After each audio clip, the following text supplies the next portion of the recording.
Assalamualaikum warahmatullahi wabarakatuh. Perkenalkan, nama saya Lisan Riani. Saya dari Prodi Perbankan Syariah kelas B semester 2 Institut Agama Islam Negeri Palangkaraya, Fakultas Ekonomi dan Bisnis Islam. Jadi di sini saya akan menjelaskan tentang tafsir tentang makanan. Jadi yang akan kita bahas di sini adalah pengertian makanan, pengertian halal dan haram, dan ayat-ayat tentang makanan. Jadi yang pertama kita bahas pengertian makanan. Makanan dalam bahasa Arab diungkapkan dengan lafal ta'amun atau kotun. Secara etimologi berarti gandum atau sesuatu yang dimakan. Ada juga yang memaknainya sebagai apa saja yang dapat dirasakan termasuk air. Adapun dalam pengertian terminologis, makanan berarti segala yang dapat dan wajar dimakan. Dalam penyebutan istilah makanan, Al-Quran lebih banyak menggunakan redaksi ta'amun ketimbang dengan kotun.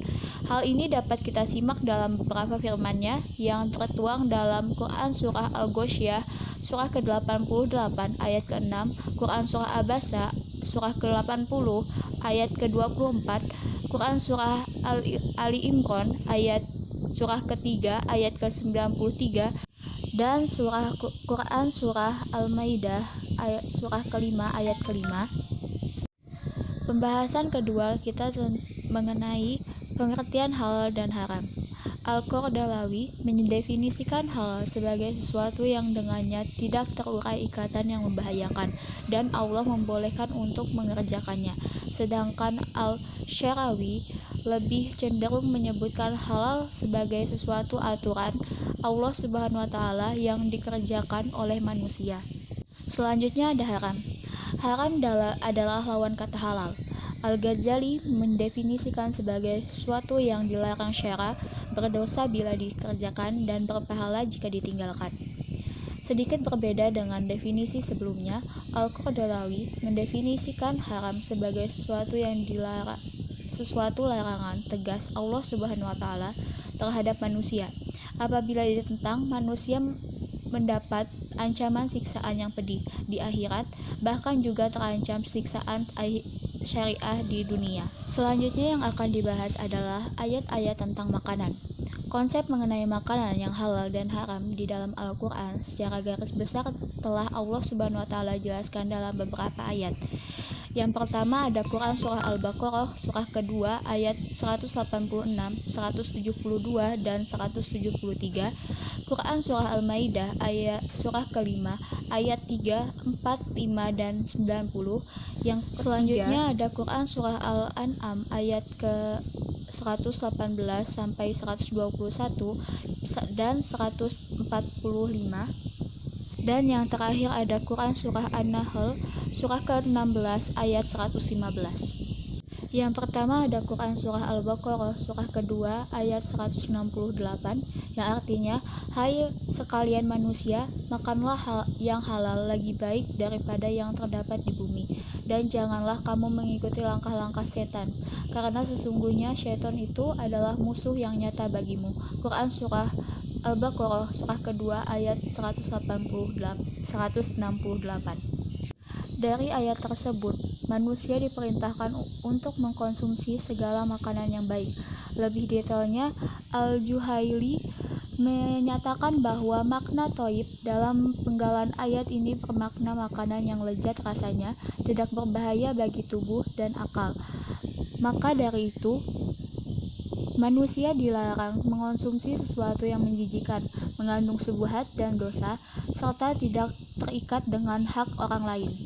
Latar belakang ayat tersebut berkenaan dengan suku Tashrif, Khuza'ah, dan Amr bin Sa'ah yang mengharamkan sejumlah tanaman dan hewan ternak, Al-Bahirah, hewan yang tidak boleh disusui demi berhala, Al-Saibah, hewan yang telah dinajarkan untuk berhala, dibiarkan bebas berkeliaran dan tidak boleh ditunggangi. Al-Wasilah dan Al-Hami, keduanya merupakan binatang khusus yang tidak boleh disembelih dan ditunggangi. Maka dari itu, Allah menyuruh kita untuk mengkonsumsi segala makanan halal dan baik yang terdapat di bumi, serta melarang bagi serta melarang mereka mengikuti langkah setan. Selanjutnya ada Quran Surah Al-Baqarah Surah kedua ayat 172 yang artinya, "Hai orang-orang yang beriman, makanlah di antara rezeki yang baik-baik yang kami berikan kepadamu, dan bersyukurlah kepada Allah, jika benar-benar hanya kepadanya lah kamu menyembah." Quran Surah Al-Baqarah Surah kedua ayat 172. Melalui ayat ini, Allah Subhanahu wa Ta'ala memberikan perintah secara khusus kepada orang-orang yang beriman agar selain mengkonsumsi makanan yang halal dan baik, juga diperintahkan untuk bersyukur atas segala nikmat yang telah Allah berikan. Dan selanjutnya ada Quran Surah Al-Baqarah Surah kedua ayat 173 yang artinya, "Sesungguhnya Allah hanya mengharamkan bagimu bangkai, darah, daging babi, dan binatang yang ketika disembelih disebut nama selain Allah. Tetapi barang siapa dalam keadaan terpaksa memakannya, sedang dia tidak menginginkannya, dan tidak pula melampaui batas, maka tidak dosa baginya. Sesungguhnya Allah Maha Pengampun lagi Maha Penyayang." Quran Surah Al-Baqarah Surah kedua ayat 173. Ayat di atas memberikan penjelasan kepada orang-orang yang beriman tentang koridor dan makanan-makanan yang tidak boleh dikonsumsi, yaitu bangkai, darah, daging babi, dan binatang yang disembelih dengan menyebut nama selain Allah Subhanahu wa Ta'ala. Penjelasan tersebut menyinggung perilaku kaum Nasrani yang menjalankan kehidupan sebagaimana diperintahkan hidup para biarawan yang senang menjauhkan diri dari kenikmatan-kenikmatan dunia, sehingga mereka tidak mengkonsumsi daging dan mentega pada puasa Azhar atau Perawan dan puasa Al-Qiddis, orang-orang yang suci, serta tidak pula mengkonsumsi ikan, telur, dan susu dalam jenis puasa yang lain. Al-Jabbar dalam tafsir At-Tabari menyatakan bangkai adalah segala sesuatu yang bernyawa dan dari berbagai binatang melata di darat jenis burung-burungan, baik yang liar maupun jinak, yang dihalalkan Allah untuk dikonsumsi manusia yang mati tanpa disembelih. Pengharaman tersebut terhadap konsumsi bangkai disebabkan oleh darah yang tertahan dan membahayakan, yang dikhawatirkan darah tersebut bercampur dengan penyakit sehingga berdampak pada kesehatan manusia. Adapun pengharaman terhadap konsumsi babi sebenarnya telah Allah tetapkan juga dalam syariat Yahudi, karena babi termasuk binatang jorok, tidak pernah memilih makanan dan tidak pernah pula mencernanya. Bahkan ilmu kedokteran modern menemukan bahaya yang bersumber dari babi, diantaranya bahaya penularan cacing pita. Makna binatang yang disembelih atas nama selain Allah SWT pada asalnya adalah sembelihan yang dipersembahkan untuk menyambut bayi yang menangis ketika baru lahir dari perut ibunya, kemudian dikonvensi sehingga membentuk makna binatang yang disembelih untuk dewa-dewa dan patung-patung yang disebut nama selain Allah SWT. Bukan hanya itu, larangan konsumsi binatang yang disembelih dengan menyebut nama Allah SWT dengan selain nama Allah Subhanahu wa Ta'ala dapat berimbas pada bahaya perusakan akidah, mengingat perilaku ini sama seperti yang dilakukan oleh orang musyrik jahiliyah ketika menyembah binatang mereka, dengan menyatakan dengan menyebut nama Lata Da'ua. Perilaku ini benar-benar Allah Subhanahu wa Ta'ala perhatikan, agar umat Islam berhati-hati terhadap akidahnya, lagi membuat mereka lebih dekat kepadanya. Dan selanjutnya ada Quran Surah Al-Maidah Surah kelima ayat ketiga yang artinya, "Diharamkan bagimu memakan bangkai, darah, daging babi, daging hewan yang disembelih atas nama selain Allah Subhanahu wa Ta'ala, yang tercekik, yang dipukul, yang jatuh, yang ditanduk, dan yang diterkam binatang buas, ketika yang sempat kamu menyembelihnya, dan diharamkan bagimu yang disembelih untuk berhala, dan diharamkan juga mengundi nasib dengan anak panah." Mengundi nasib dengan anak panah karena itu adalah kefasikan. Pada hari itu orang-orang kafir telah putus asa untuk mengalahkan agamamu. Sebab itu janganlah kamu takut kepada mereka, dan takutlah kepadaku.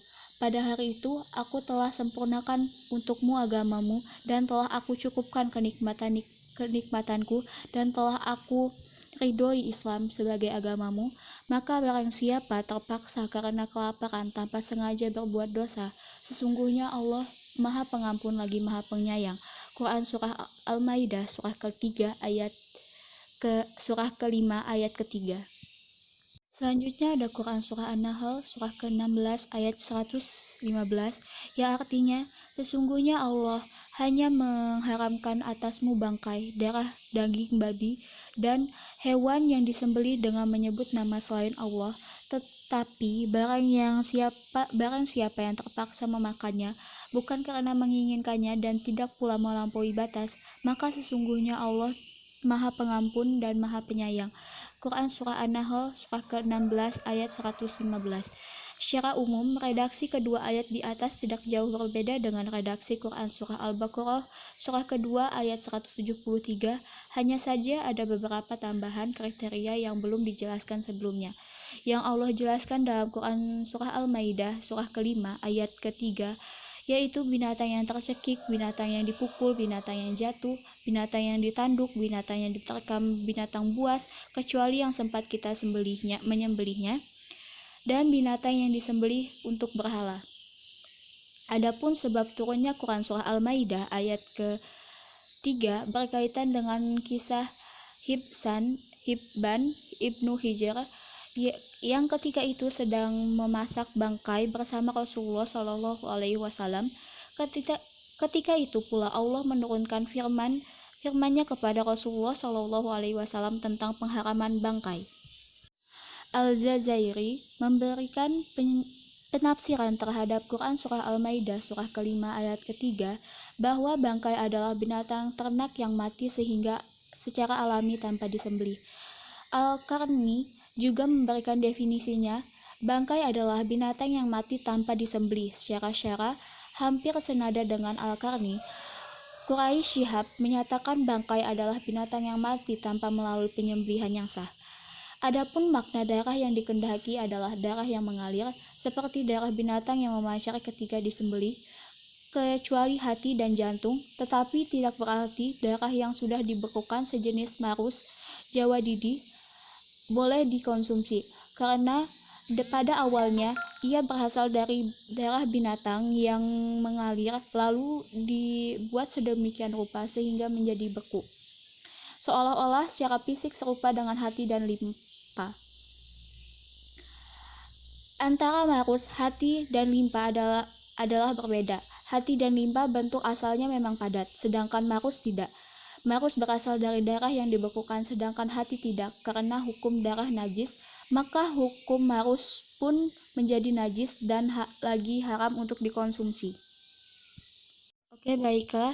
Untuk penjelasan dari materi ini saya rasa cukup, dan sekian untuk penjelasan ini. Wassalamualaikum warahmatullahi wabarakatuh.